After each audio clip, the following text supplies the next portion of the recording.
It is Monday, and you all know what time it is. We've got more off-season outlook stuff to talk about. We got a college football playoff change to talk about, and we have some NFL rules to talk about. Don't do us a favor. Kick back, relax, and enjoy the rest of your Memorial Day evening with the guys here at 6:09, which starts right now.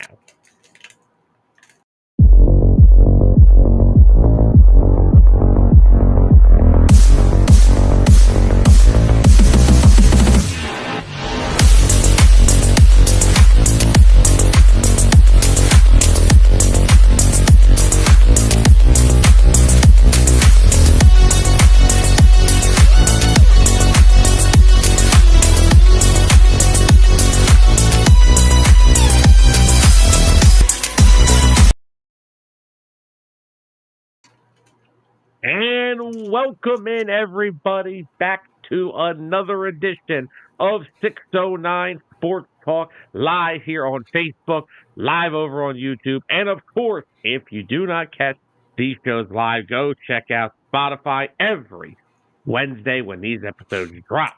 As we all know, the show that unites fans, ignites debate, and that's about it. Nothing else. Ignite fans. No, we're not. We don't ignite. No, we do not condone that, okay? We don't condone it, but it happens sometimes. We're here for it. Okay. Anyway, as always, we are your hosts, Sam Nelson, Tyler Adams. Mr. Adams, how are we on this beautiful, beautiful Memorial Day? You know, it's great. It's a nice, beautiful victory Memorial Monday. No, it's a double victory Monday still. Double victory Monday still. We defeated Roger Goodell and the owners. Yeah. So we're going to get into that soon. You're right. You got me. But, so before we get into the show, of course, you know, we have college football to talk about a little bit. Got a little bit of a playoff change coming up this upcoming season. We'll talk some NFL rules that are going to be changing or not changing. Of course, there's only really two that matter. The rest are just all annoying. But we're going to start the show off with an AFC West offseason outlook. But before we do start the show, I want to take a quick second to thank, because we know what today is about, we want to thank all the men and women who have basically paid the ultimate sacrifice for us to live in freedom. And we want to recognize all of those brave people who have given their lives for this country. And we appreciate and love every single one of them. I've always said it, and it always drives me nuts with some people. You get 3 days.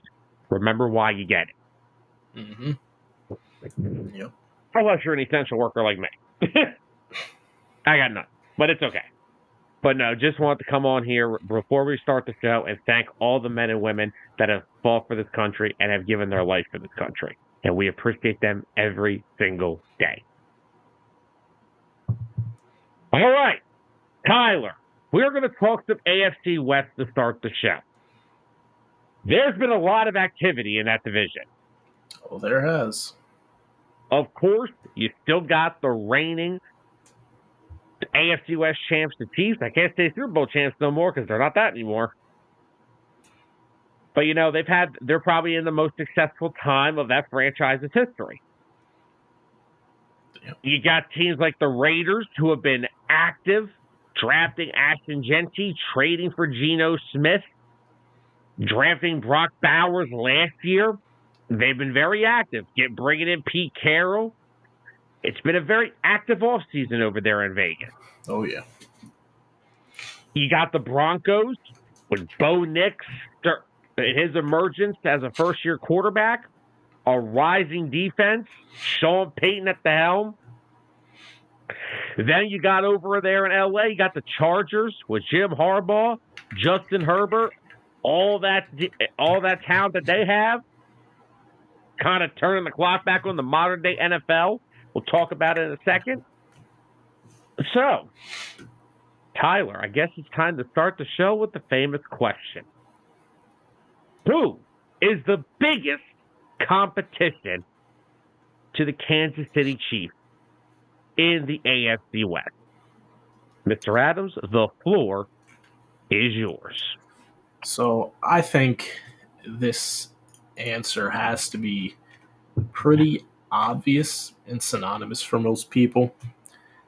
My clear-cut choice is the Denver Broncos as the direct competitor. Sam, don't get upset. This is everybody's answer, not just yours. The Denver Broncos are the biggest competition they showed from last year, and then I think this year they're going to build on that. They made some more moves. They did pretty well in the draft. Defensively, I think they're going to be outstanding next year. They were already pretty damn good last year as well. And offensively, year two, Bo Nix. I mean, Bronco country may be ready to ride again. You say Broncos country may be ready to ride again. Oh, yeah. Why? Why must you do this? Hey, man, it's their slogan. Yeah. But anyway, now I know you're saying that's the obvious answer, but that's not the most as obvious as you would think. A lot of people still think the Chargers have a really good shot. So the Chargers, they're an interesting one because how many times have we seen them just succumb to mediocrity? A lot. Now, you're right. They are another potential runner-up to the Broncos in terms of possible dominance in the AFC West. We'll get to the fourth team in a moment, which has made some good moves, but they're kind of like the New York Jets. They're a question mark. We still don't know what happened. But the Chargers, I mean, they drafted they're the ones who drafted Hampton, right? Amari and Hampton. Yes. They got Hampton in the draft. I know Harbaugh's whole scheme is he wants to run the football and beat you in the air with the play action. I think Justin Herbert's a great quarterback for that. Now, last year, we saw very limited options for receivers, and we saw a running back room which consisted of basically every former Ravens running back that ever got injured. And what happened again? They got injured. It was a really good run that they had up until that week, maybe like 12, 13 mark. It was somewhere towards the end of the season where, what's his name got hurt? Dobbins, yes. Dobbins had a really good year up until that point, and then he got hurt again, which has been the story of his career so far, and that offense just kind of stalled out, and there was nothing to be heard from the Broncos, or not the Broncos, the Chargers since then. So, hopefully, bringing in Omarion Hampton, bringing in, I don't want to remember his name. Najee Harris? I don't want to remember his name.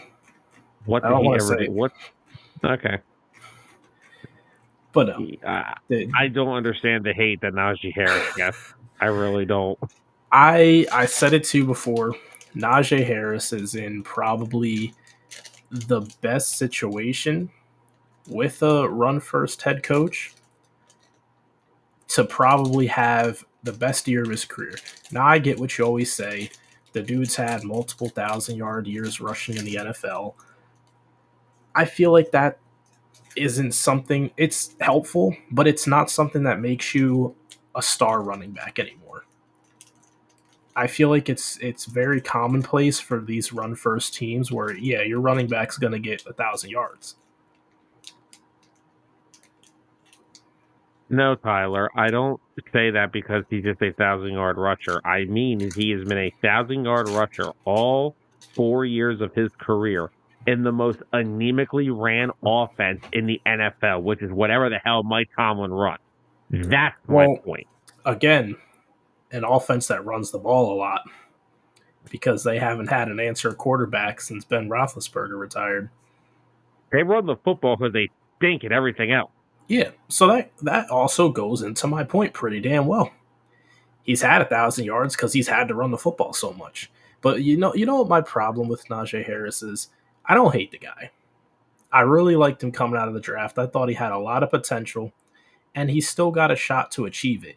I feel like he hasn't hit his ceiling.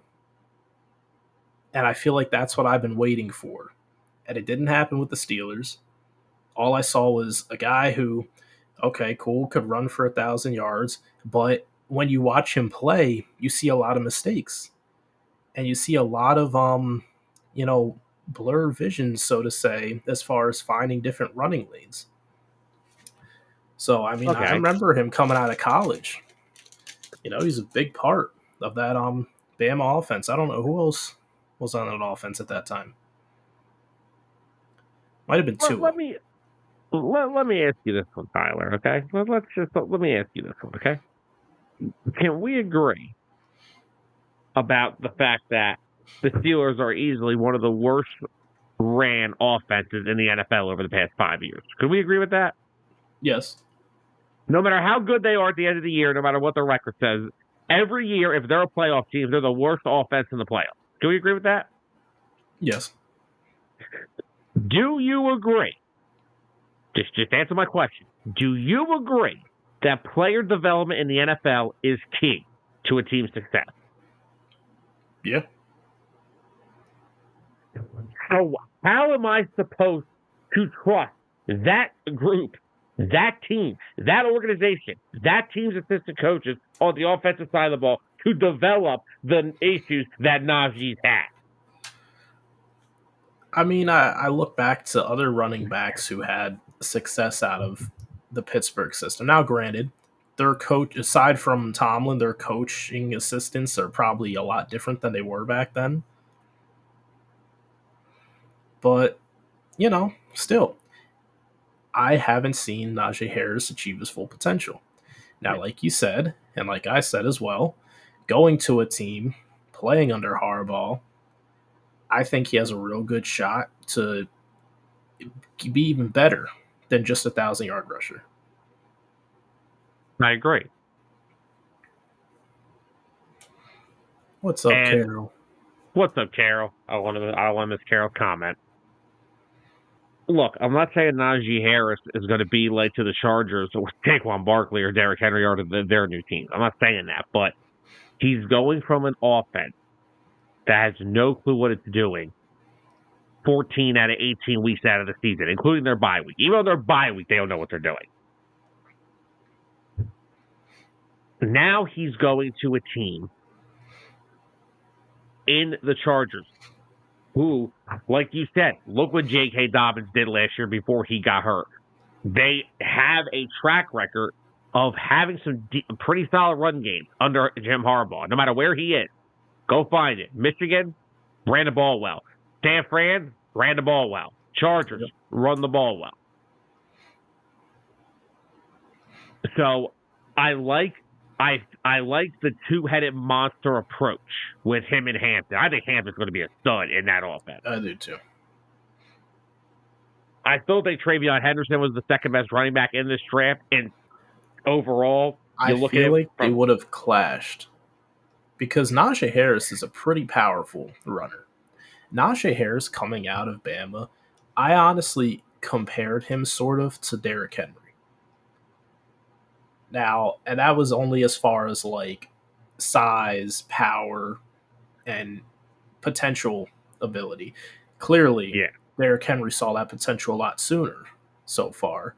But I still feel like, and hopefully, Najee Harris can get to that point where maybe next season he does rush for like 1,300 plus yards. Maybe he is able to in that offense. Just to be fair, I get it, but I really find that hard with Hampton back there with him. It does make it difficult. I feel like out of the two, I think Hampton might be a better pass catcher than Najee Harris because we all know Najee's time in Pittsburgh, there was always a running back behind him that was good at catching the ball. They always want the better runners, but they were better at catching the ball. So it's something that Pittsburgh did not trust him with. And again, Derrick Henry, not a good pass catcher either. Yeah, he caught one. I remember him. I remember him catching one ball last year, and then he got completely ragtagged to the ground by Cooper DeJean. Yeah. But,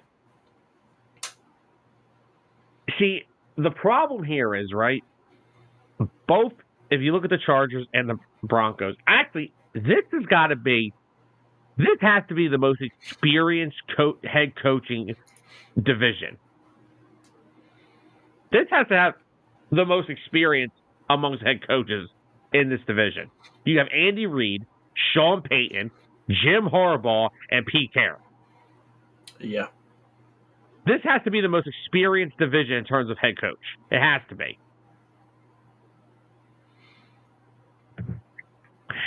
Anthony said Hampton will get the yards, Harris will get the touchdown. Oh, God. That's a possibility, too. Yeah, it is a possibility. They're going to use them both. They're going to use them both. Unless Harris is just that bad in training camp in the preseason, they say, yeah, we can't do this. Because they signed him for a low money amount. Yeah, they did. He's basically taking like the NBA's version of the league minimum for a 1-year deal. So it'll be interesting to see how they divvy up both those running backs because they're kind of similar. Like you said, they're very similar in play style. Heck, I've even heard people suggest they still bring back J.K. Dobbins because you can never have too many running backs. Yep. And don't put it past Harbaugh to try to see if he can get anything out of Hassan Haskins. No, don't rule that out either. I mean, hey, you only played for him, 2-3 years ago?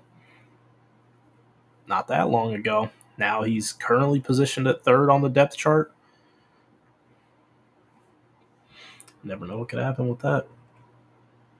They don't have much pass catching at running back, do they? Not at all. And not even at wide receiver because they signed Jalen Reagor. I'm sorry. I think my headphones cut out for a second. Did I just hear Jalen Reagor is still in the NFL? Yep. Good God. You heard correct. And that's but see, that's the thing. They want to emphasize we're going to run the football, we're going to control the tempo of the clock and the game, and there's nothing you can do to stop it because that could be a concern with having no pass-catching type running back when you're already limited in pass catchers on the outside as it is. Yep. I mean, if you look at their wide receiver depth chart, their top 4 we're looking at is Ladd McConkey, solid, Mike Williams, the kid Harris they took out of Ole Miss, and speaking of which, I saved the name for last. Jeffrey over on YouTube's asking, is Johnston out at wide receiver? Oh, unless he starts catching the football more consistently, he may be. Yeah. I mean, so I don't think he's out at wide receiver because there isn't many names in the receiver room. The most notable names are Ladd McConkey, Mike Williams, and outside of that, I mean, and Trey Harris, yeah. But outside of that, I don't know. But Tyler, here's how you have to look at it, right? They drafted Hampton for a reason. They're going to run the football more than they did last year, and they ran the football a shit ton last year. Yeah. Also, before I continue my thing, I just want to say hello to Jeffrey and welcome him to the chat. Yes, welcome. Another YouTube commenter, Jeffrey. Thank you for joining us. But I understand how we're looking at they don't have a lot of depth at wide receiver. Yes, I understand that. But for a team that already is lacking there, for Quentin Johnston, they brought in 2 new ones because of your inconsistency, which ironically, one of them used to be a former first-round pick that they took 8 years ago.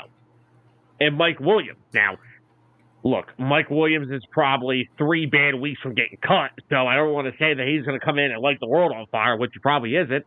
And they're still being linked to Keenan Allen, too. Oh, man. So, I'll be honest.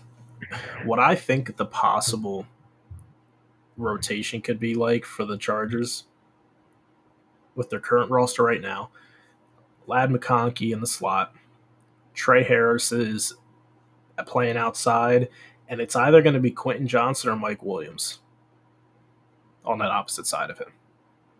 God, just run the ball. So Jeffrey said he did seem to improve a little bit at the end of the season, which he did. He actually was. Maybe he just needs some time to put it together. Some wide receivers, it takes a year or two.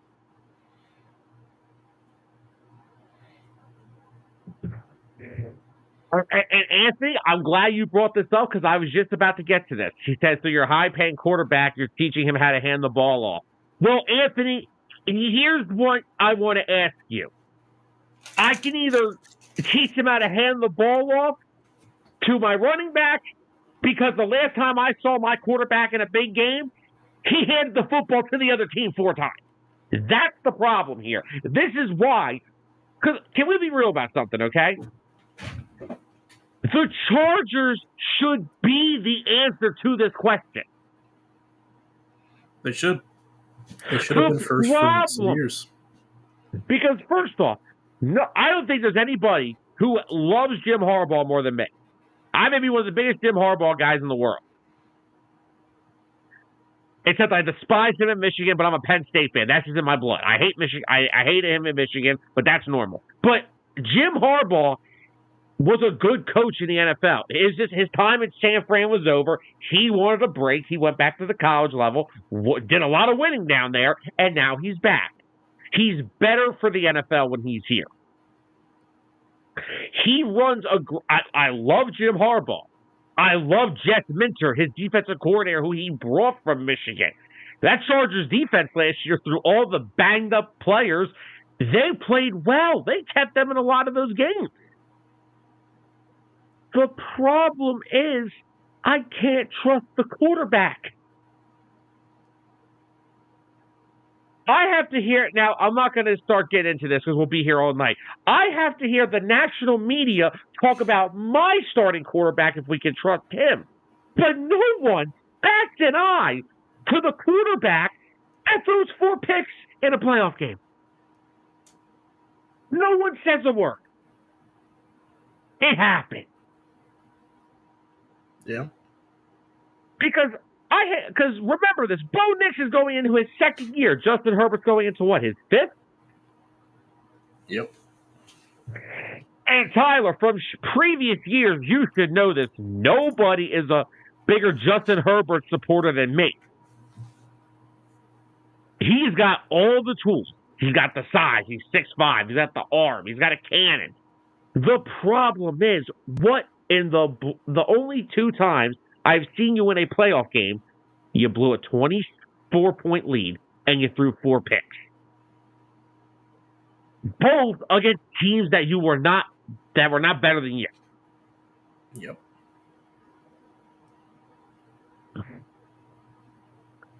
I can't deal with that with the Chargers right now. I like their squad.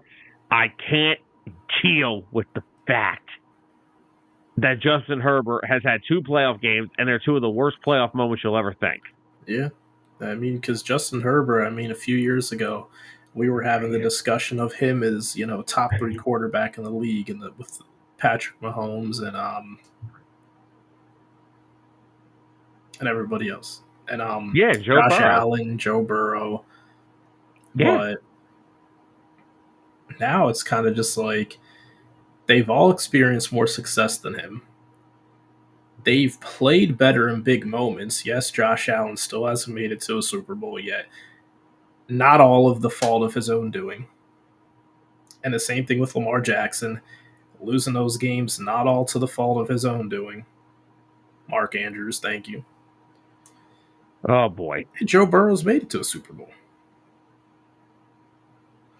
And also, they lost, not to his own doing. Yeah. So, Herbert's the odd man out here with the lack of success in big moments that he's been able to put up so far. So, Yeah, like yeah, going back to what Anthony said, you're paying him a lot to hand the ball off. If it means it opens up the play action for him and he still has a strong arm, just throw the ball down the field. If it makes him have a higher completion percentage and a more efficient quarterback, yeah. yeah, and that's what they did last year. They were trying to limit and take the mistakes away from Justin Herbert last year. If you thought they were doing it last year with a banged up, off injured running back room, wait till you see what they're about to do this year. But back to our comments real quick. Jeffrey said that Johnston did have a big drop in the Texans game. Oh, yes, he did. That whole Chargers team did not play well in the Texans game. Yep. We got James in here. What's up, Fratty? How you doing, brother? What's up, James? He said, "What's up to us?" He also said KC will beat the Chargers in Week 1. You heard it here first. Ooh, man. We're gonna remember this comment. They might. You heard it here first.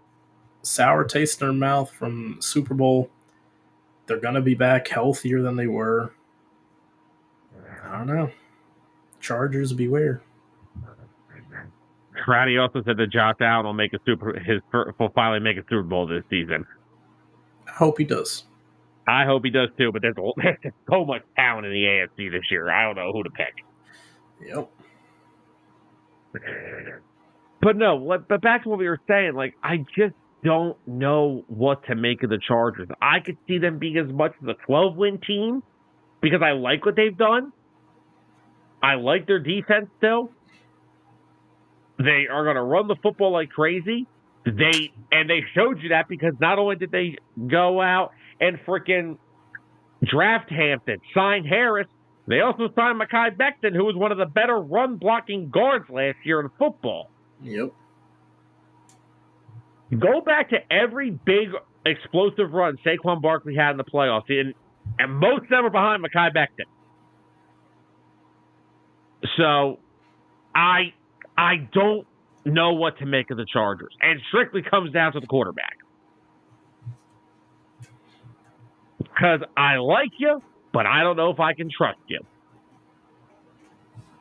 That's my biggest issue. Yep. What's up, Orlando? What's up, Orlando? So, one more thing for Herbert. It's interesting because last year, he only threw 3 interceptions in the regular season. Now, yeah, the 4 in the postseason, yikes. But regular season, he was pretty efficient. And he missed a few games, didn't he, throughout the season? Did he play all the games? I don't know if he did. Who, Herbert? Yeah. If I thought he missed at least one. That's what I Herbert's, thought. One thing I'll say about Herbert, he's a tough SOB. He is. No, he played all the games last year. He played every game? Okay.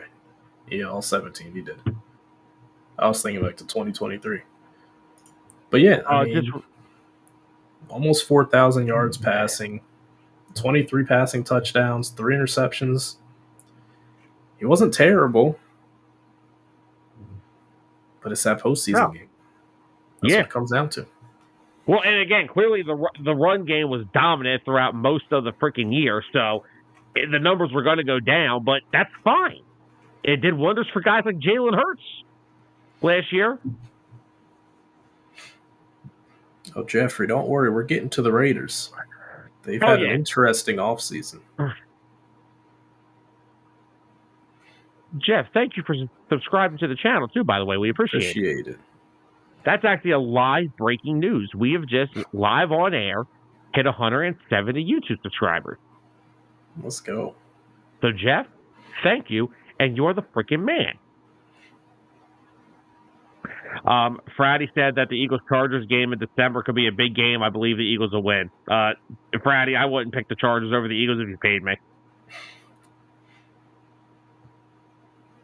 And Jeff said he's been a Raider fan since 1976. Okay. Nice. Oh, Jeff. Love to see that. No front running over there. Jeff, we talk about everything regarding the NFL. We don't cover just one team or this team. We cover everything. Do not let my background fool you. This is just I'm a Phil. I mean, look, I see these two basketball teams there. F them. I can't stand either of them. It just for some reason I haven't taken them off my wall yet. Oh yeah, man. Anthony, I'm not posting that comment because I'm not trying to get kicked off of the one. I've had the issue in the past. I'm not doing it. Anthony, I will quietly agree. Yes, we will quietly agree that comment to something that you said. Yes, we agree to not talk about it, but agree with you in the silence. Oh my God. But okay, so let's move over to, you know what? Since Jeff was talking about it, let's move over to the Raiders, and then we'll end it with the Chiefs and Broncos, because that's kind of where we're at right now with those two teams. Yeah, that's kind of the expectation, but the Raiders are the most interesting one out of the They're the biggest wild card in this. They are. I could see them winning as much as 10 games. I could see them winning as much as 5. That's valid. They're going to win more than 5 games this year. I think that is pretty safe to assume. Oh, hold on real quick, Jeff. No. We despise them. Not as much as the Cowboys, but what did the Chargers do to you, Tyler? I don't know. Choke. Move from beautiful San Diego to Los Angeles. I don't know. You want me to keep going? You're not over it, are you? San Diego Chargers. That's it. Period. Fair point. But yeah, Jeff, we cover we cover everything about the NFL, everything about college football. We're just a football channel. Whatever there's going on in the NFL or in college, we talk about it. Oh yeah.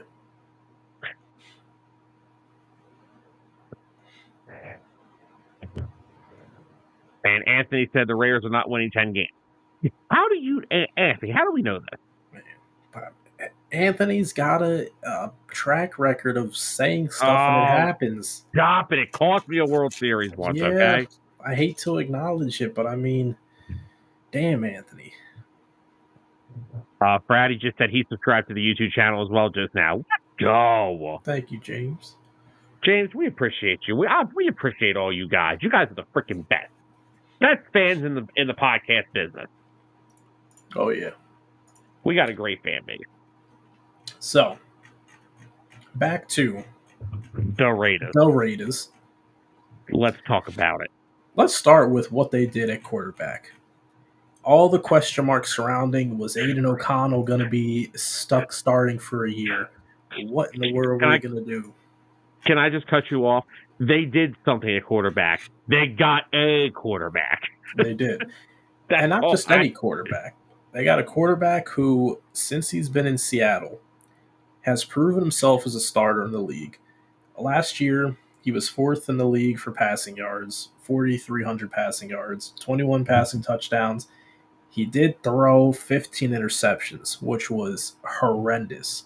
I don't think he threw that many since the New York Jets. That's actually a true statement. I just looked it up. I'll tell you what's not a true statement. This. Whoa. Anthony, we just gave you last week. We did the what was it, AFC East? Yeah. Man. And we even talked about your Commanders during our NFC East. Damn, Anthony, why you got to do it like that? Anthony throwing shots. What's all right? Anthony goes on Dueling Aces last week and tells me live on air he never has seen the movie Moneyball. Oh wow, man! Go find that reaction. It was great. Man, Anthony, get me into a tailspin for about 20 seconds.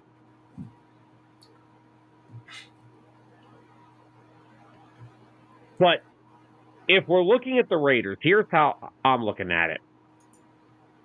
I understand Geno Smith had a down year last year in Seattle. I also don't think Seattle had an identity offensively. No, they didn't. And it wasn't even a down year. It was just he turned the ball over a lot. Yeah. I mean, he had most of his success when Pete Carroll brought him there. Yes. Which is why Pete Carroll ultimately brought him back with him to the Raiders. He said, I need a quarterback over here. Let me go trade for him. Anthony, I will hold you to this. We're pinning that. We're going to remember. We're going to screenshot that cup. We are going to post the picture right on the 609 Sports Talk page. Oh, my God. But, so there's a reason why Pete brought him here. Brought him back with him when he came back to Vegas. Yep. There's a reason that Pete Carroll brought him there. He knows what he can get out of him. They have some pieces in place. Jacoby Myers, great year last year when they had no quarterback last year. Mm-hmm. Gardner Minshew and Aiden O'Connell. Exactly. 1,000 yards with those two quarterbacks. He's looking like DeAndre Hopkins back in Houston. You have a generational talent at tight end in Brock Bowers. And you got a pretty damn good tight end, too, if he doesn't get moved. And Michael Mayer, yeah. Not to mention, you drafted Ashton freaking Genty. Nah, it doesn't just stop there. I'm telling you. The kid they got out of TCU, Jack Betch, he looks pretty solid. I think he could be a good, possibly work his way into wide receiver too. I know Trey Tucker's probably the favorite for wide receiver 2 for now, but keep an eye out on him. I'm sorry, I still have PTSD over TCU. Yes, I know. We have PTSD from TCU. It's okay. He's stuck on the Chargers, so it's all right. He's stuck on the... Hey, well, if the Chargers, with the way the Chargers wide receivers are looking, he may be wide receiver 2. Oh, gosh. Lord help them if that happens. Yeah. Now, I think the biggest question mark with the Raiders. Don't forget also, not only did they have Ashton Genty, they also signed Raheem Mostert too. Yeah, they got Mostert. Mostert as your running back too for when Genty needs to come off and have a breather. It's a great move. Anthony, I mostly agree. Meyer will probably be mostly a block first tight end, but he can catch the football. Let's just run the 12 personnel from you know what. So Jeff is going anywhere from 9-8 to 10-7. Brady said a few comments ago that the Raiders, he has them going 8-9. That's also not very. That's in the ballpark of where we're all at. Yeah, I think minimum they could be a 7-win team next year. Yeah, and now they've been doing some reworking of the offensive line. I mean, they signed Alex Kappa in free agency. Yep. They drafted Jackson Powers Johnson last year, 2 years ago. They still have Colton Miller, who has actually turned into a pretty damn good tackle. And then they drafted Charles Grant behind him, too. I'm still not over that, so let's please not talk about it. Got to talk about it. I think the biggest question mark when it comes to the Raiders is, can they stop anybody?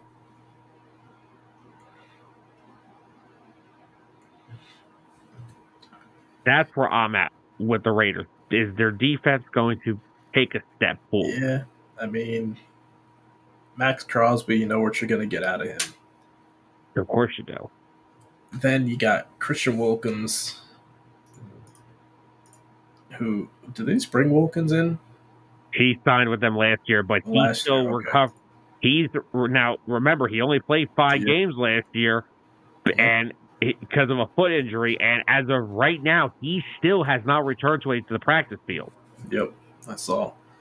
So I don't know if they were hoping that he would be back right now, or maybe they're just hoping that they can get him ready for training camp. But yeah, he still has not returned to the practice field.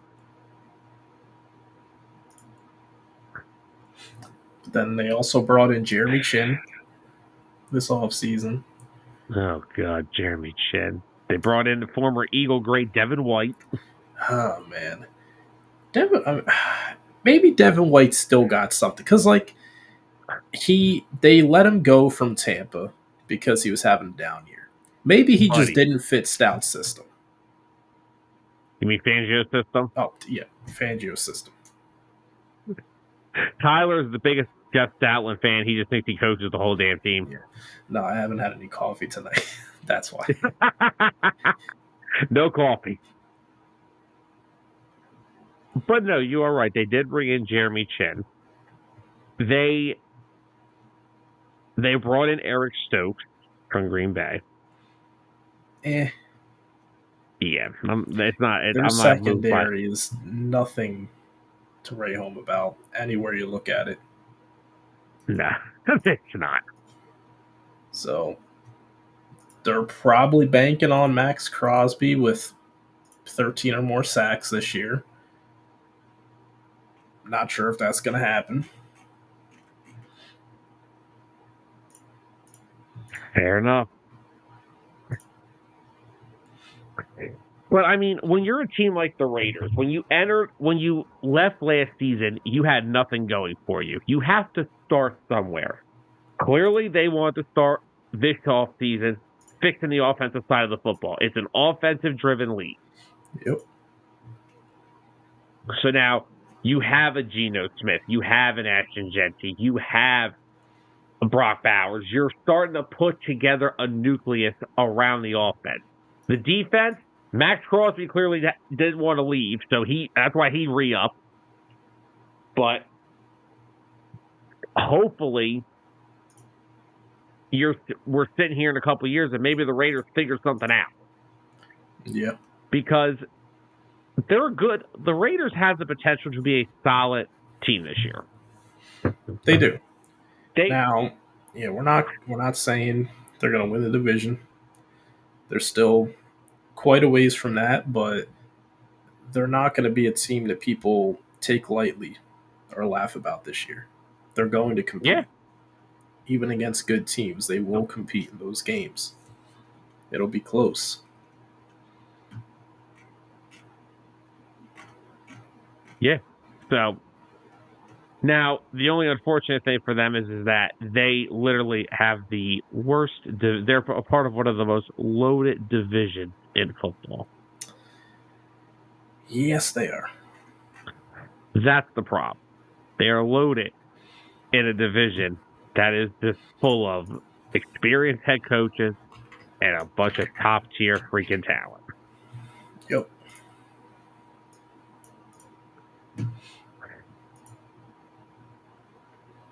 But at the end of the day, they're heading in the right direction. I love Brock Bowers. You and I both love Ashton Genty. Oh, yeah. Geno, we've made jokes about him before. Well, I have because of the comeback player. Okay, whatever. But I think they're going in the right direction. As long as they can score the football a lot next year with Jacoby Myers, Brock Bowers, etc., they will be fine. I don't know how many games they'll win them, but they'll be in good shape. Jeff, I'll answer that for you. He is a Commanders fan. I'll save the chat that question. But all right, Tyler, let's move on to the team that we both said beginning in this episode who we think can be the biggest threat to the Chiefs, and that is the Denver Broncos. What are your thoughts on that, on the Broncos, Tyler? What made you go with the Broncos? I went with the Broncos because they already showed a lot of potential last year. Bo Nix, he's going to be a good quarterback. I don't realistically see a sophomore slump from him. Now, it's always a possibility. You never know if it's going to happen with the rookie quarterback.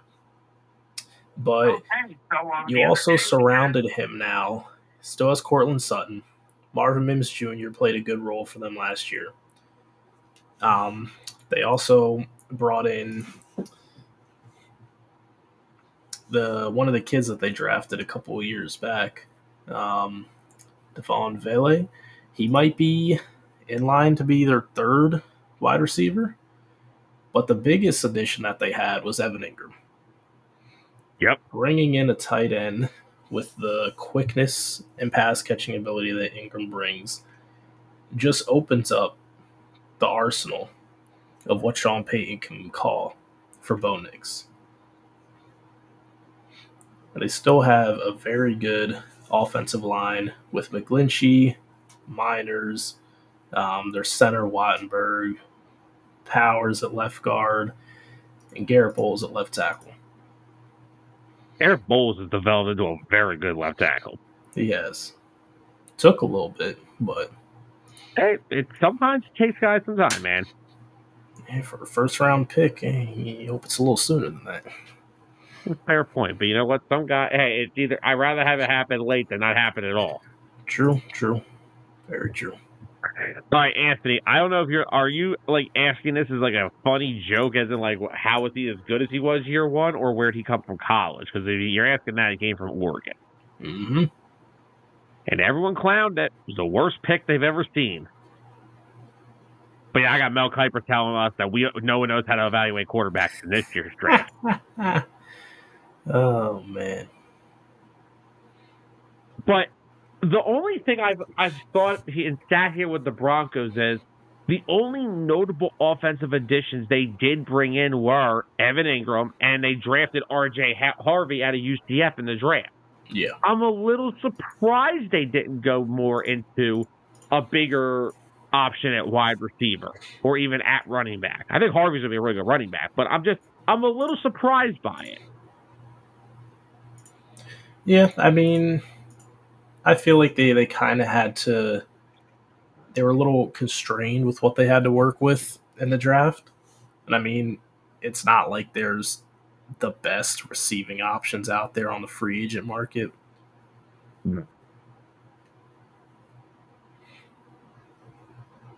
But then again, what are the two things for your young quarterback? What are their two best friends? A good pass-catching tight end and a solid run game. Well, they worked out both of those, and I'm okay.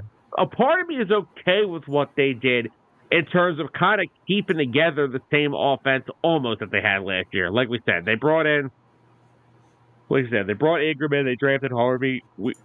Awesome.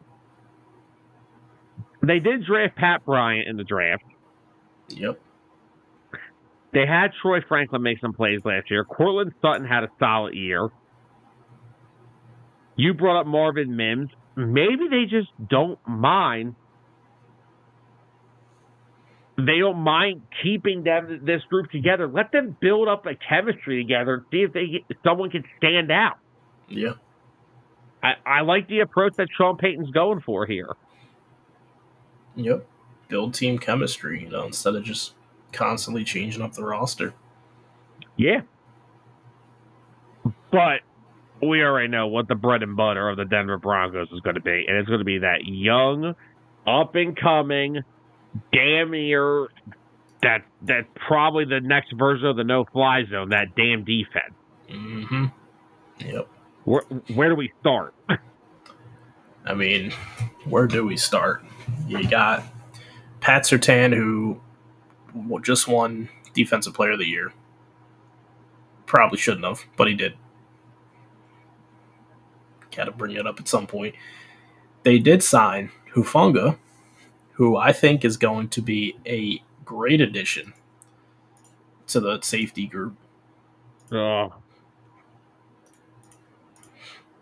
Now they still got Brandon Jones, who he's all right. Yeah. Not the greatest, but he's all right. Good enough. And P.J. Locke was okay last year as well, but... Yep. But the biggest thing is them being able to draft Jahdae Barron. Who let this happen? who looks like he's going to be their starting um, slot corner. Take your pick. Yeah. They probably could try to start him outside, but most likely it's probably going to be in the nickel. Yeah. I mean, he could play outside, but they have Riley Moss out there who Riley played solid last year. But I just yeah, I mean, great secondary that they've put together there. And now they still got Zach Allen, got Nick Bonito. They signed Dre Greenlaw. They have Alex Singleton. They drafted the kid Savion Jones from LSU. I think he can be pretty solid and a contributor for him day one. Who else? Don't forget that they still also have Jonathan Cooper. Yeah, Jonathan Cooper. John Franklin Myers. He just had 7 sacks for him last year. Yeah, you brought up the guy Benito and Cooper. Cooper's coming off a year he had 10.5 sacks. Yeah. Benito had 13.5. Like, dude, they get after the quarterback and they can defend in the air as well. I mean, this defense here might be just as good as the Eagles. No, we'll have to wait and see which one, ends up being better. But from everything they're putting together here on paper, I mean, that's just a shutdown defense. And I don't want to say it too much. Oh, Jeff, the fact that Barron was sitting there at 20, as I dropped my phone on the desk, the fact that Jahdae Barron was sitting there at 20, that's a criminal act. Like, someone needs to be investigated how he was not higher on team's board. Yeah. But honestly, I think the most impactful addition to that defense, if he is healthy, it could be Dre Greenlaw. Because I know people always said about, in San Francisco, Fred Warner, right? He's the best middle linebacker in football. It's actually kind of funny. I put out a YouTube short about Fred Warner's extension. Mm-hmm. And I said that I call him in the short, I call him the best middle linebacker in football. And there was a comment that said Roquan Smith would like to have a word. And I said, what's the word? Because it ain't better than Fred Warner. Oh, gosh. And it's based off last year, it ain't better than Zach Bowen. No. But if Dre Greenlaw is healthy, you have heard every reporter to ex-teammate saying Fred Warner was the leader, but the heart and soul of that defense was Dre Greenlaw. You saw it the first. Now, he only played 2 games last year because he's recovering from the Achilles tear, but you saw when he came back how much fire they were playing with. It's like, and what Jeff says it right here. If he is healthy, it's an amazing signing. Now, unfortunately, he did hurt his quad while training earlier this offseason, so right now he's a little banged up, but from what the Broncos said, it didn't sound like it was very concerning to them, and that he should be healthy heading into the season. But this Broncos team is just freaking loaded on the defensive side of the football. They've got young edge rushers, a talented defensive line, a stud young secondary. Find a weakness, and I'll tell you if you're right or wrong. Yeah.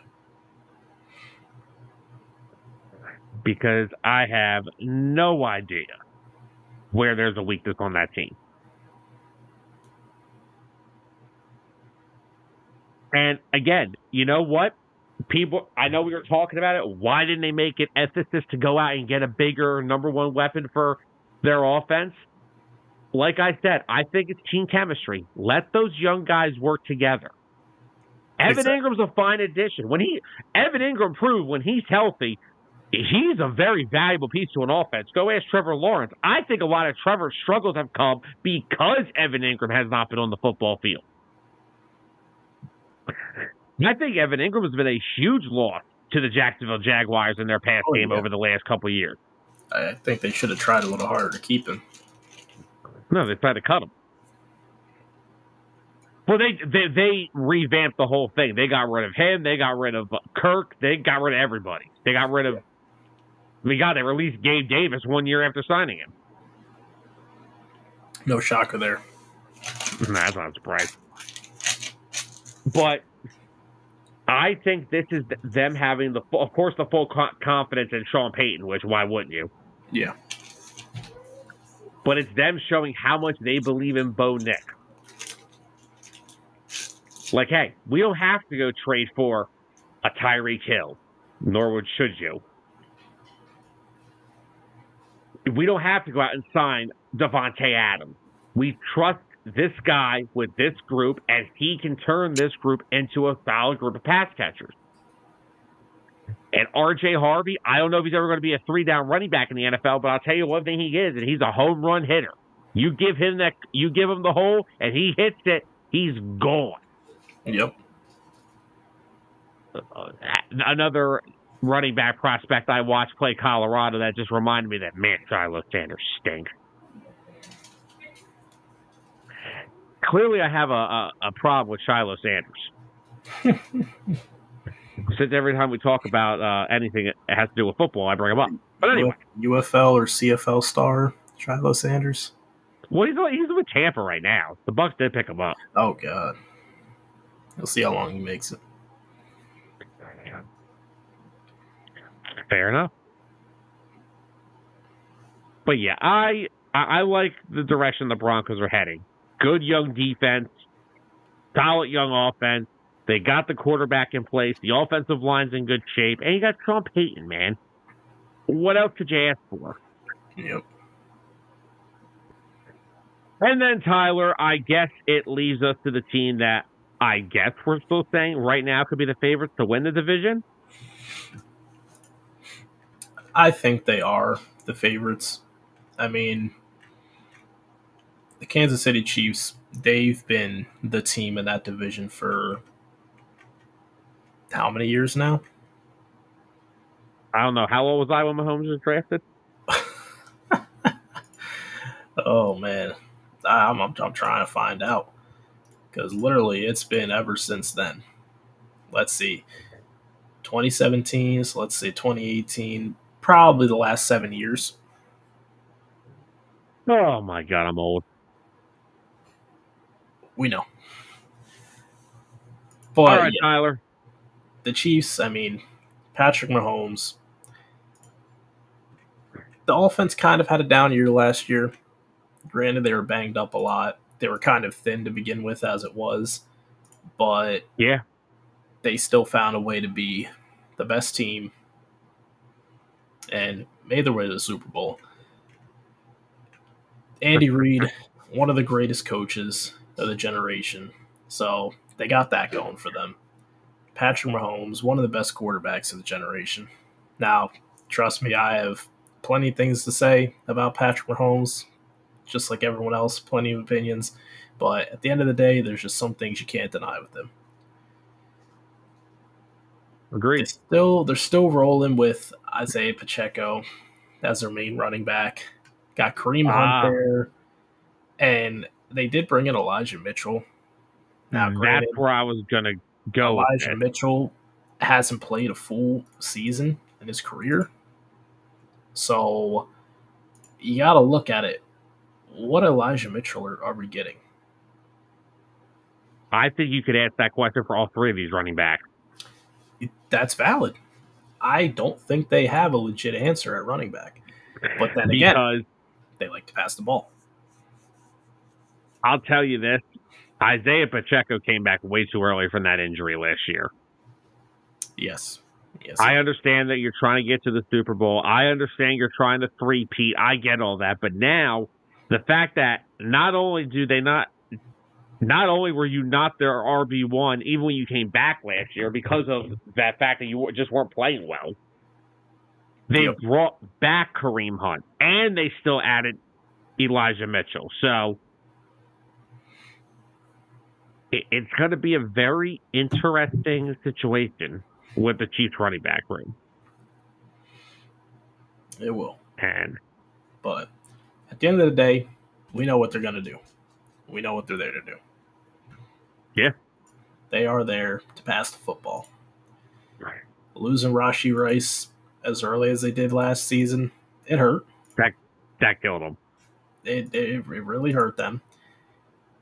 Travis Kelce, not the same anymore. And I don't think it was just a down year. I think we're going to see that decrease in productivity. Now, he's still going to be a great option, solid hands, but I think he's getting to that point where, he can't get open as easily. He's not that same dominant player. So, what did they do? They brought in some receivers. Juju's back. He stinks. They got Hollywood Brown. I still think he stinks. He does stink. They did draft someone who could have some potential. They drafted Jalen Royals in the 4th round out of Utah State. I think he could have some sneaky upside to him. So we'll have to see when Andy gets his hands on him what happens. And you got year 2 Xavier Worthy. Let's see if he can live up to the hype of being the next Tyreek. I will say that a more polished year 2 James Worthy and a fully healthy Rashee Rice, that could scare some teams. That has the potential to be a pretty damn good wide receiver duo. Oh, yeah. And Anthony said, don't be surprised if the Chiefs don't win the division. Anthony, with the amount of talent that all 4 of these teams have added, I wouldn't be surprised. Yeah. I really wouldn't. Because, you move over to the defensive side of the ball. Now, they were coached great last year. That defense played really good. It was the one bright spot that they really had.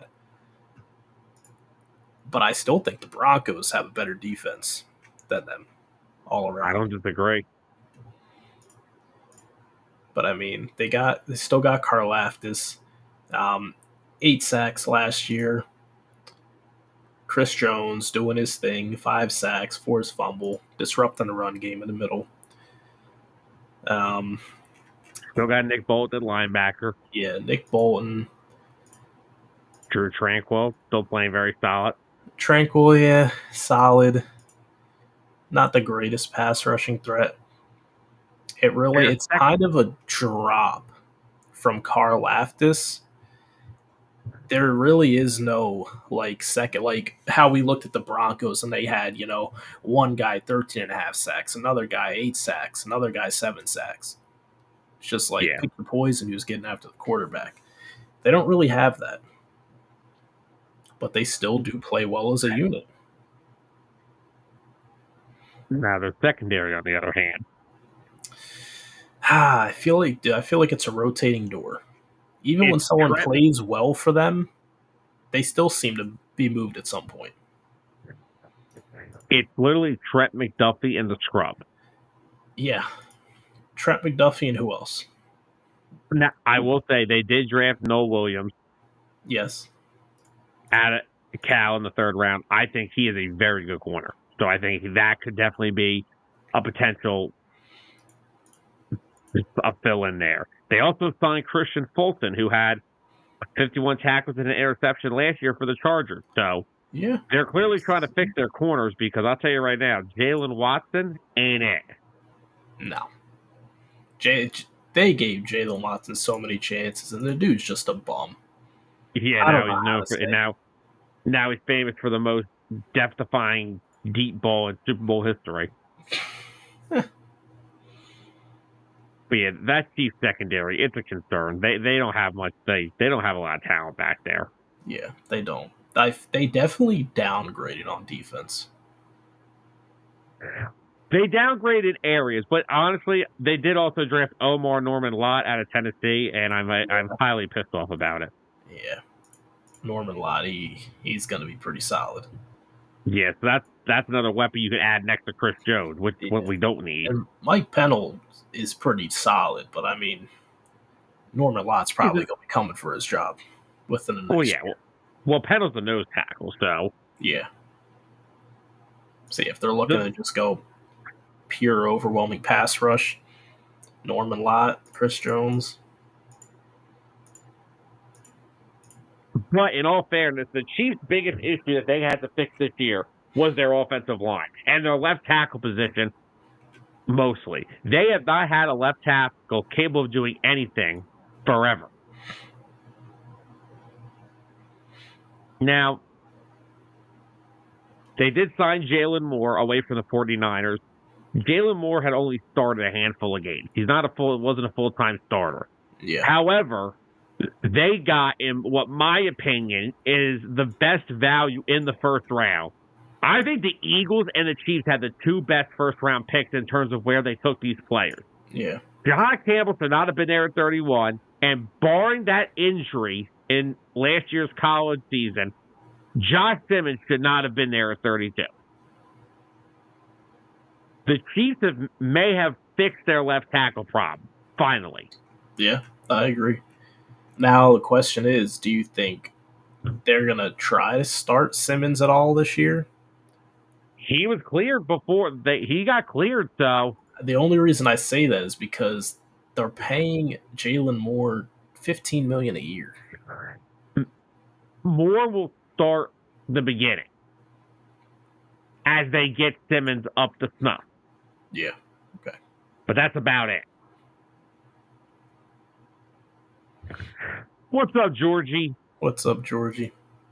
Georgie said, "What's up? You know, I don't miss having a Memorial Day show."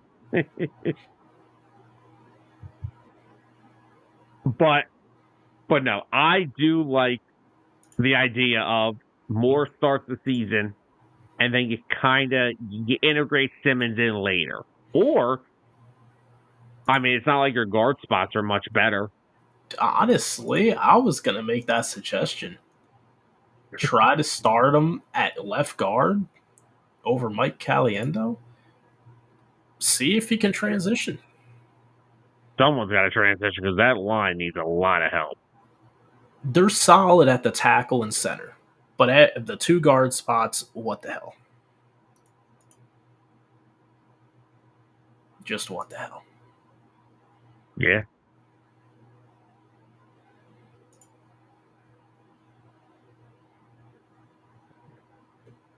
But this division is going to be a tough division to point your finger at all year and say who has the distinct advantage. Yeah. All four teams have a quarterback. I know Mahomes is the best out of the four, but all four teams don't have a quarterback. They can play. And once again, I still cannot believe how experienced this head coaching staff is on each team. Pete Carroll, Jim Harbaugh, Andy Reid, Sean Payton. And Sean Payton. I can't believe how much experience you have in there. Yeah. All I know is that if Chip Kelly finds a way to screw up Ashton Genty, Brock Bowers, I swear he'll never get a job in the NFL again. He can't mess this up. Oh my gosh. Oh, he can. He's going to have Genty running out of the shotgun 90% of the snaps. He's going to have him running left and right. Oh my gosh. DeMarco Murray over again. All right. Chip Kelly's off-season plans. His film he needs to watch. Go watch Boise State Ashton Genty last year. Go watch how they used him, how they ran him. The man runs north and south. Mainly north. Rarely goes south. Yeah, he rarely goes south. He only knows one direction. That's forward. That dude. If Chip Kelly has Ashton Genty looking like a bum, I want him fired before midseason.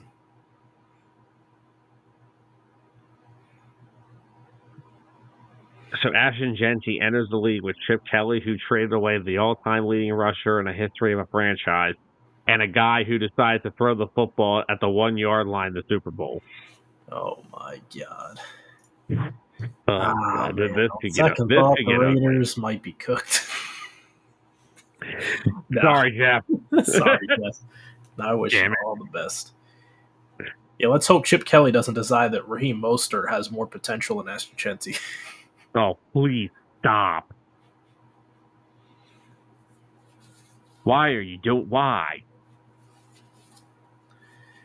Undefeated in away games. Last year, I'm assuming, it wasn't the Eagles because we went down to Tampa and took our annual loss there. Got mollywop. Who went undefeated on the road? Oh, wait. I'm going to take a guess here without thinking too much into it. Baltimore Ravens. I'm going to take a stab and say, was it the Broncos? No, because I feel like they went on the road to Kansas City and lost. Fair Because point. they won at home because that was the game when they rested their players. Hey, Carson Wentz put up a hell of a fight, buddy. The Broncos almost beat KC in KC, but the blocked field goal happened. Air quotes all around that because that dude, it was like he had some sort of invisible clothes on because no one saw him. Anthony said no to all of the answers. Who was it? Who was it? Anthony, who was it? I'll be here all night playing this game. Buffalo Bills? That All would right, be my Tyler, only other answer. I know we're going to do like a conference preview later on in the summer, but if you had to put these teams in, rank these 4 teams from number 1 to number 4, how would you have them? Number 1 to number 4. I'm going Kansas City wins the division. I'm taking Denver Broncos, runner-up. Give me the Chargers for the 3rd spot, and the Raiders not too far behind. I see the Chargers and Raiders each at about like 9 or 8 or 9 or 7 wins, respectively. So I see both of them hovering around that range at the bottom half of the division. I see the Broncos winning more than, I want to say, 10 or 11 games. Fair enough. And it was the Lions, by the way, Anthony said. The Lions, man, I don't know why I didn't think of guessing that. Yeah, I don't know why I didn't either. All right, so that kind of wraps up the AFC West offseason outlook. We do have some other little things to talk about before we end the show tonight. Oh, yeah. Like, we have some NFL rule changes. And rules that didn't change. Yeah, Tyler, was there a rule that didn't change that was of importance? I can't remember. Oh, yeah, playoff seeding. That's atrocious that they didn't get the votes for that. But yes, the world famous tush push, aka brotherly shove. Keep on pushing. They tried. They tried to stop it, just like all 32 NFL teams tried to stop it in game. And guess what? It didn't work in the boardroom either. Nope. Now, after all this snafu that tabled it, pushed it back to the second round of meetings, let it go now. Yeah. So it's getting tiresome. Here, Eagles fandom aside, here's my issue with it, and all these teams that voted for it. The revision that was voted on that got almost enough support to ban it was banning the act of assisting a runner advancing forward. I've seen every single NFL football team assist a runner in moving forward, whether it's pushing the chains to get a first down, getting in the end zone, even just on normal plays to get a couple extra yards. I've seen it happen. So you're telling me that all these other teams were going to be okay with being penalized now? Because trust me, that would have been a nightmare in itself, because it's the game of football. Now, cool, all these people want to say, oh, it's a rugby play, it's not a football play. No, it's the same thing everybody else does in assisting a player in running into the end zone. So if you take that away from the game of football as a whole, it's going to be a hard thing for people to learn and remember. There's going to be so many penalties. So many. People are going to get a first down, flag's going to come out. Not a holding. I don't even know what they would call it. Illegal assisting of a runner. Good luck with that. Good luck. Because we don't have to worry about it, because it didn't get as a matter of fact, I think we should ban players jumping into the stands after a touchdown. That's dangerous for the player and the fan. They could really hurt themselves when they're jumping or landing. Go, Pack, go. Oh, Green Bay can cry all they want. The NFL used them as their poster boy for this. They wanted someone to say, oh, we'll say we'll ban it. And I hope Roger Goodell is happy, because Goodell hates this. Oh, yeah. And once again, I would love to see if this was the Chiefs that were running the push this effectively. We wouldn't even be having this conversation. We would not have this conversation one time. Would be fine. Their poster, like I said on Facebook, the Eagles beat the doors off of the league's poster boy, and the whole league's been in shambles ever since. Yep. They're trying to, because notice something. Every opponent on the Eagles' schedule next year voted to ban the tush push, except for one team. That's the Lions. I got respect for that team. Yep. And at least I'll give Jerry Jones some credit. Jerry did just come out and say, well, yeah, of course I want to ban it. I don't want Philadelphia to be successful. I'm their division rival. Yeah. At least Jerry was honest about it. You still got to think of how it's going to affect your team as well, because it went from, at first when it was proposed, to just banning the play. They knew that was never going to happen. So they revised it to make it more of stopping an aspect of football and making it illegal. That was going to hurt a lot more than just the Eagles. Yeah. And I hope on opening night, I'd run the tush push the first 4 plays. Dude, out of spite, I would just run it on first down, right? Oh, yeah. First down, first possession that you get, just run the play. And that would be so hilarious. You know what? No, run a fake, because they're gonna stack the box to try and stop it, right? Just run a little fake, flick it out to Saquon. He might get a house call off the first play of the game. I'm sorry, knowing Nick Sirianni, he has a little pettiness to him sometimes. He would do that. Oh, yeah. And when they successfully run the tush push for at least a touchdown, maybe 2 in the first game, I want that camera, because who's going to be there on opening night. Roger. Oh, I want the cameras on. I want every camera in the building on Roger. That crumb. Let's see if he claps when they score. Goodell can't believe he let the Eagles get 2 rings in his era as commissioner. He's sick to his stomach.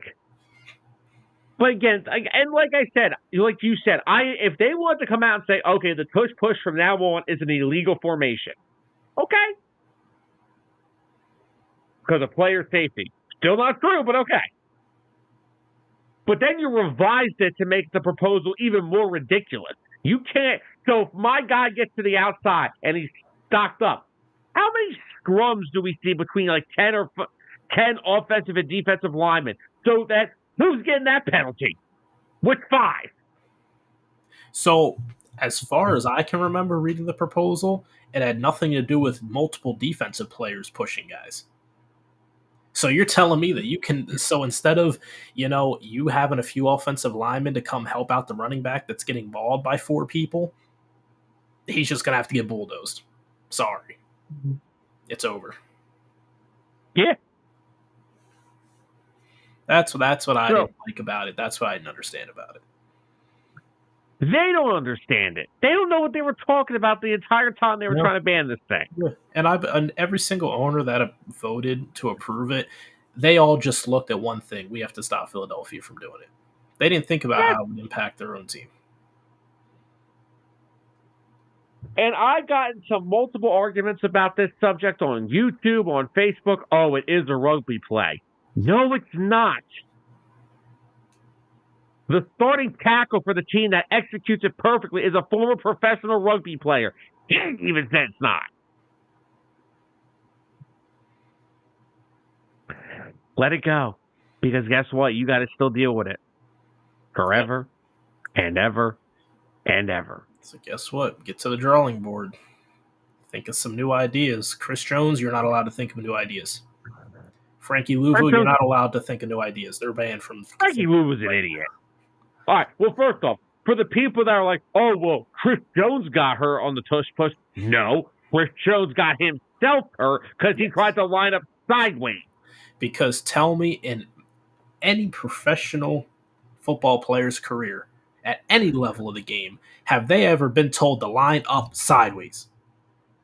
Well, then you have people say, oh, well, look what happened in the NFC title game. That took 10 minutes. So, hold on. No, I'm going first. You finish it. I'll finish it. So you're telling me I run the tush push at least, bare minimum twice a game, right? We have never had this issue before. But because some jackass by the name of Frankie Louvu, who has already been labeled in this league as a not the cleanest player, decides that he wants to become Air Jordan Space Jam and jump over my line twice, in the process the second time, try to knock my quarterback's head off because he jumps off sides twice, that's my problem, that he's an idiot? Was it only twice? When did that become my problem? It seemed like it happened like a million times. I lost count. And by the way, and Anthony, this is not toward you because you are the best, you're the coolest Commanders fan I know. I'm really getting sick and tired of the Commanders and most of their fans acting like, oh, because we couldn't stop the tush push twice, that's why we lost the NFC title game. I can name about 55 other reasons why you lost the NFC title game. Saquon Barkley. Yeah, take your pick. You turned the football over like 4 times. What do you expect is going to happen? Yeah. But the only other really major rule change that they were talking about was, of course, the playoff seeding, which the Lions ended up withdrawing the proposal because it didn't get enough traction. And Anthony was saying that in his comment earlier, I wanted to bring it up, saying that I guess not having the change in the playoffs won't have it. Like the NFC South is he said it perfectly, because there you go. There's already 4 votes against it. All 4 NFC South teams. I mean, dude, when was the last NFC? It was probably Tom Brady-led Tampa Bay that had the less 10-plus win record out of the NFC South. I think it's been all 9 and 8 win teams. Unless they really reached 10. I don't know. Have they? Did Tampa not reach 10 last year? They may have, actually. I've heard Tampa had a pretty solid year last year. Well, they got 6 free wins a year. What was their record last year? Let's see. Going back. Yep, they were 10-7. 10-7. Okay. So when was the last 11 win NFC South? Oh my God, 11 wins! You're unbelievable.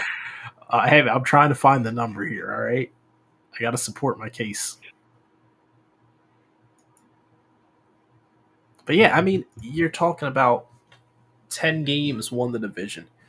Yet you have other teams. Whoa. Stop. Hold on. Anthony, we run the tush push 4 times almost a game. That's the snap count. Jalen Hurts always tries to get the team to jump off sides. It's actually trying to do them a favor. He wants to avoid injury by just getting them to jump offside. So because Frankie Louvu doesn't understand the snap count on a play that he's gone up against about 20 times already in his short career with the Commanders, not my problem. And Anthony, the first time I gave it to him. Yeah, we were like, okay, you tried something different. Cool. The second time, you're an idiot. And the third time, he didn't do it, but like 4 of your other players jumped. Yeah. That's called a snap count. We do it to every team in the league. The tush push results usually in one of two things. A first down / touchdown or someone jumping offside. Yep. And I don't even want to get to what Ben Johnson said about the tush push either. I don't even know what he was trying to say with his. That it doesn't result in an explosive play. Well, Ben, I hate to break your news to you, bud, but first downs and touchdowns mean something in this league. Yep. But back onto the whole divisional thing, I do want them to approach more of going to like the old NBA format. Because if a team from the NFC South wins it, it's usually they're getting eliminated in the first round. And it's not just the South, but the problem is with both these conferences, both Southern divisions stink. It's no one's fault. It's just how it is. Why should you get rewarded? Why have we had teams have 11 wins, but they're a 5 seed because, somebody won the division with 7 wins? Yeah. Which ultimately would result in them getting their doors blown off in the playoffs. Mm-hmm. Exactly. So, I, for one, could care. I hope that comes back next year and gets more traction because I think it could be good for the league. Yeah. But that's all my thoughts on that.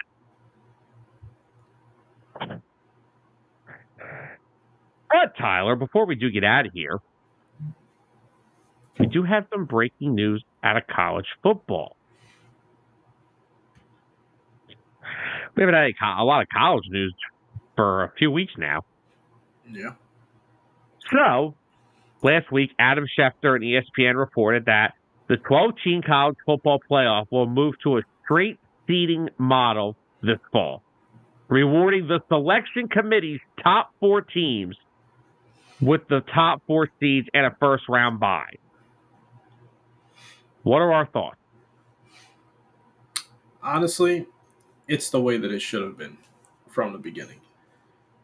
It never made sense to have, a team from the MAC or whatever the hell, Sun Belt Division, all these unimportant conferences to get a bye because they won their conference. No. Whatever the selection committee picks, it's based off of the AP 25 leading up to that, and it happens after those conference winners are handed out. So it's still kind of taken into consideration, but it's not a guaranteed bye.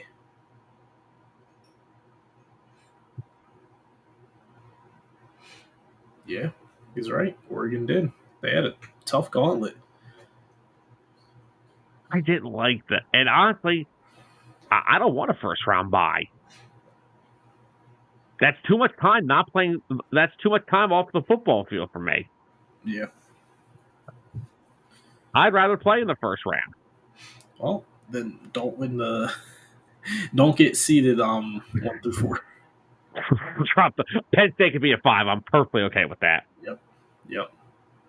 But no, because that's what you're like. You said, I'm sorry, and I used to I don't care about Clemson and the ACC. Okay, they're the best team in the ACC. The ACC stinks, and now you have people complaining about this isn't going to be fair because now potentially the Big 4 next year could be all Big East, Big 10 teams.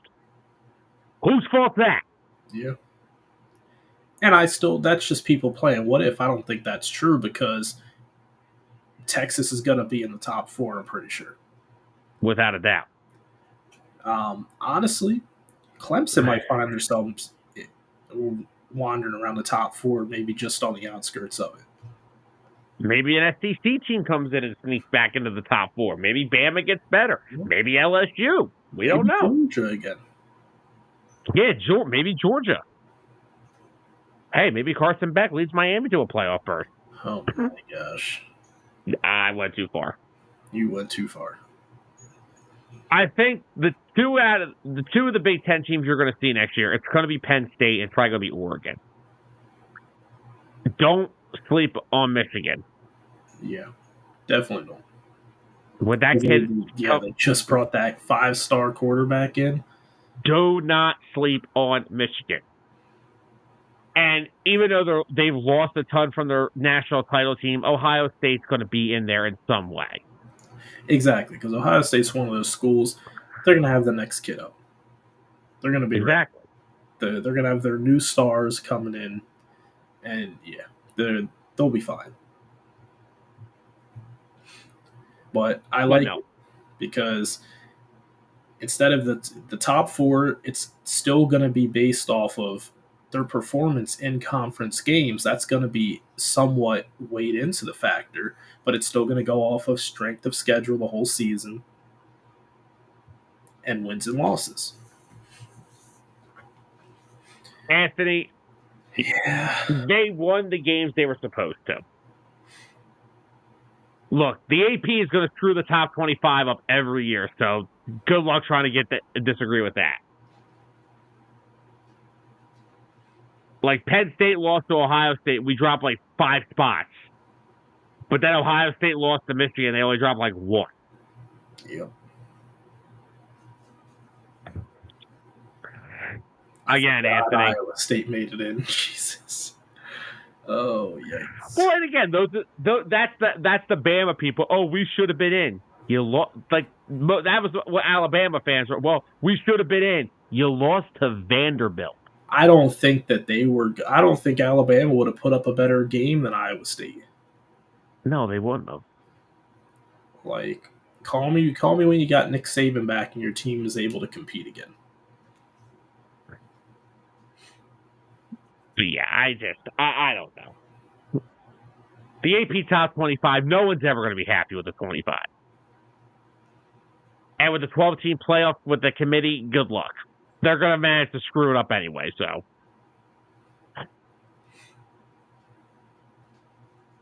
But, Tyler, do we have anything else we want to talk about? I think that's about it. Wrapping up a very fun episode tonight. Oh, yeah.